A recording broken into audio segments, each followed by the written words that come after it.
Over the years, our family's had its share of health problems. So prescriptions are a part of our life. Before we went to the big box store. We both thought it would help us save. But with the long lines and impersonal service, filling prescriptions became a chore. That's when a friend recommended D&H. Now Tristan knows our prescriptions. Brenda always helps us find the right vitamins. And after Dad's fall, Monica's been a real expert with all our home medical needs. All without the lines. Trust and service. That's our D&H.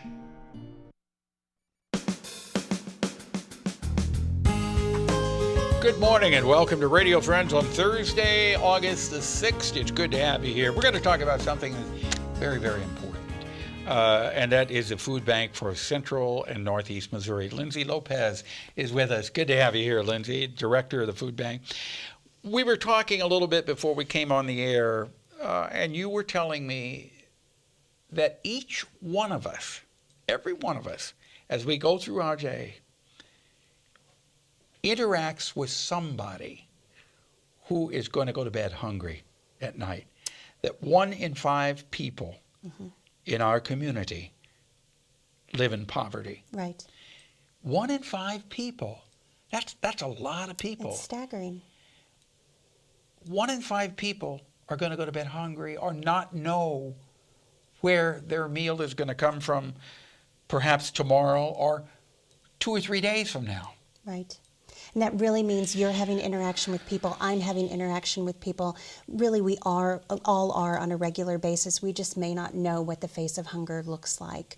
Many of us have this image of what someone who is in poverty looks like, or someone who is hungry looks like. And it may just be somebody who needs that little bit of extra help. There are a number of people who are working poor in this community that just need that extra help putting the meal on the table for their families. They're bringing in a paycheck, but they're using all of their money to pay for their rent, to pay for insurance, utility bills, gas bills, right. And then all at once you say, well, where's the money for the food? Oh, we ran out of money. We don't have enough until the paycheck comes next week. Right. Where's it going to come from? And this is where the food bank comes in, or the food pantry comes in. And I just cannot imagine that people that are going to the food bank or to the food pantry really want to go there. They don't want to go there. They are forced to go there because they have no other alternative to put food on the table. And the thing that each and every one of us need to keep in mind is it could happen to you. It could happen to me. We think that we're doing okay, everything is great. All it takes is one situation, one lightning bolt to strike, and the whole world is turned upside down. No, it's really true. Lose a job, lose that income, and you need a little extra help to make ends meet. A good friend of mine, right after I started at the food bank, actually called me and she said, I have a coworker and they need help, and I'm calling you first to ask, what sort of options they have. So this coworker of hers, and this is a married couple, both working, doing okay, making ends meet, but they had 3 children. They had a family member pass away. They immediately get 3 other children under their roof that they are now providing for. And my friend said, they just don't have enough to make ends meet and feed these other kids. What can they do? And I said, send them to the pantry. That's why we exist, so that we can help those people who have that need. And they may only need it 1 month. They may need it for a series of months, but we're here to do what we can. Now, to go to the food pantry, what type of identification or proof do you need that you fall into that category that you can get some help? We actually at the pantry ask for very little information. We just want to help the people who have the need. So we do get some biographical information because we're obligated to track the number of people who come through, and the rules are that we're able to serve people once a month for more broadly with grocery items, but they can come in on a daily basis if they want to for items like produce that we have on hand, or bread and grain items that we have on hand. So they can come in every day if they need to. They absolutely can. But we really don't require a lot of information. We just want to help the people who have the need. Okay. And the important thing is that people listening to us can help also. Absolutely. If you have produce that you're growing in your garden and you take it into the food pantry, it is welcomed with open arms. Absolutely. If you have cash, that is welcomed with open arms also, because you can buy a lot more food with $1 that somebody donates than the person going to the grocery store and buying that same food. That's exactly right. We can take $1 and leverage that into 15 pounds of food or 12.5 meals. And how do you do that? Well, we just have a vast network that we work with that allows us to be able to do it. You know, we're either purchasing or receiving supplies in bulk.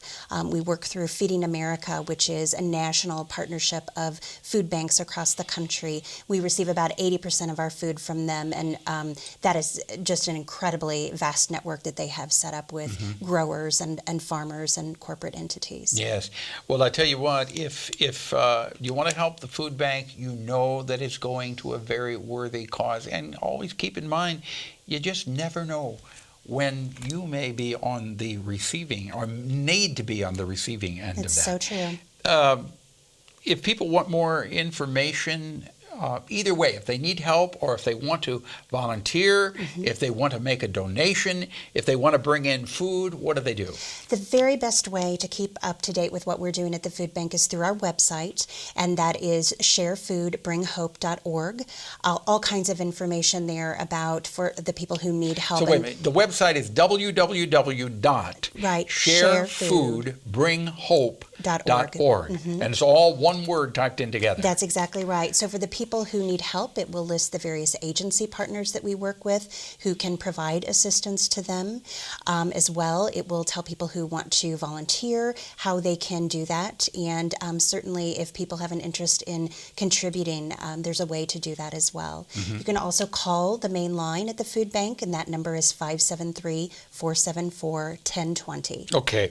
And if you got some extra food in the garden, you know, we're in August, and this year has not been the best garden year. No, it hasn't. This year has just not been the best garden year for people. But if you have some extras there, you can take it down to the food pantry. They welcome it with open arms, and the people that you're sharing it with are going to have some nice homegrown nutritious vegetables from this area. So important, because we want to make sure that we can put out as much in terms of nutritious offerings as possible. Okay. All right.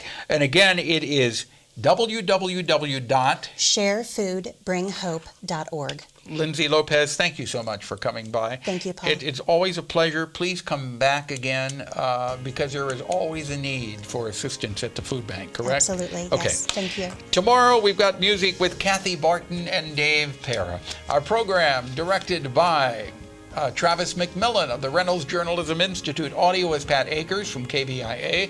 Our floor director is Lowell Thomas, and our assistant producer and guest coordinator, Uncle James Mauser. Something you'd like to hear or see, I would love to hear from you. Drop me an email, pepperp@missouri.edu. Bye-bye. Thank you.